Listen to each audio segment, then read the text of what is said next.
We're going to make cranberry bagels.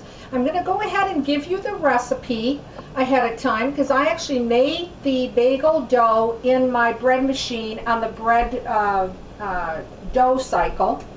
And here it is. You're going to need 1 1/8 cups of water, 1 tablespoon of vegetable oil, 2 tablespoons of honey, 1 teaspoon of salt, 3 1/3 cups of bread flour, and 2 teaspoons of active dry yeast.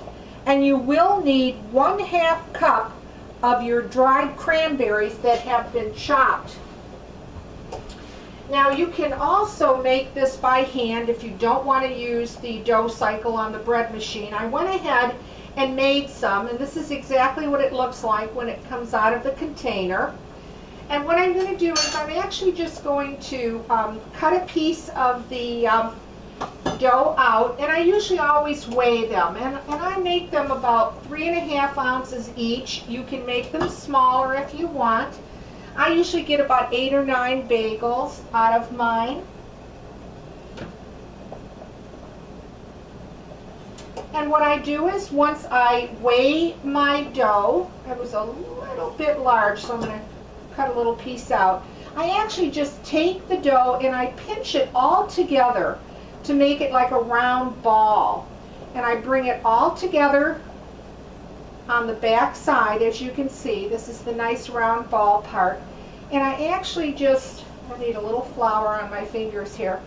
I actually make like a little knobby part like that on it. And then I just push that in, and then with my index finger I actually push a hole into the bagel to make an opening. And I'll put a little bit more flour on it. And then I actually just start working with the bagel as if I'm turning the dough inside out.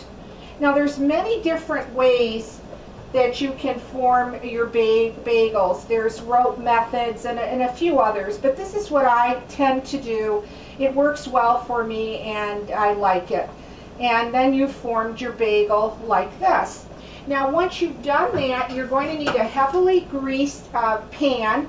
I like to use the vegetable solid shortening. And you're going to actually place that on your tray, and you're going to cover them with saran wrap or a towel or both till they double in size. Now once they double in size, they're actually going to look like this. You can see how much larger the one that I just made to the one that already had been, it rose, and it took about an hour, sometimes an hour and a half, depending on your kitchen.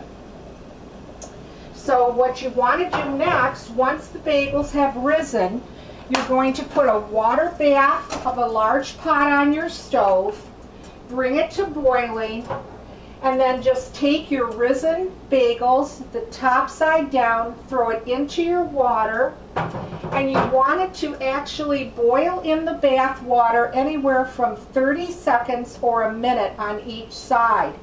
I'm going to move it along, so I'm just going to do it for 30 seconds.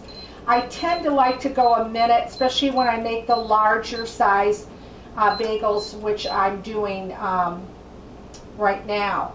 So I've got 30 seconds on the timer. You will need a slotted spoon, of course. You're going to need actually an egg wash or egg whites and a pastry brush, a scale so that all your bagels will come out the same size, a timer, of course, and a cooling rack. Now in 30 seconds, I'm going to flip it over into the bath water, time it again, and once I do that, then I actually will place it, and there we go. I'm going to just use my spoon and flip it over. Now, I'm only actually boiling the one bagel, but when you're going to actually boil more, try not to overcrowd your pan. I usually can only get about 3, even 4 in my hot water. I'm going to put it on again for another 30 seconds.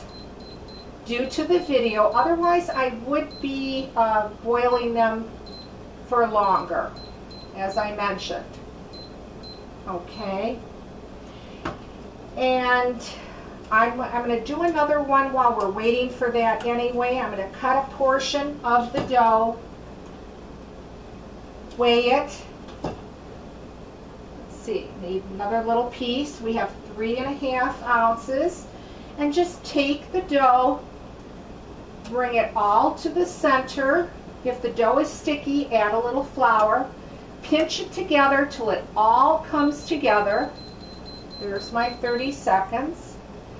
And then after you pinch it, you'll have again that little part, that little knob on the end. Push that in, push your index fingers through it, pull it apart so you get the opening of the bagel. Turn it as if you're turning the dough, and you are inside out, and then you have your bagel. There we go. Okay, the time is up, and I did both sides. And then just put it on your cooling rack. Now, you don't have to wait till they become cool, but you want the water to actually drain away. But because of the video, I do want to move it along. I've been baking a lot of bagels with these trays. And once you have drained them, just put them on a heavily greased pan. Then use your egg wash or your egg whites. That'll produce a nice shine and a golden brown. And then put that in your oven at 400, anywhere from 20 to 25 minutes, till the bagel is baked and it's a nice golden brown on the top and the bottom. I have some to show you what they look like and how they turn out. And this is exactly what they look like. You have your own cranberry bagels. And you can see how nicely they came out. Very easy recipe to do. They taste just terrific. I hope you like this one. Let me know. Leave a comment. Let me know what you think. Thanks for watching, and please subscribe.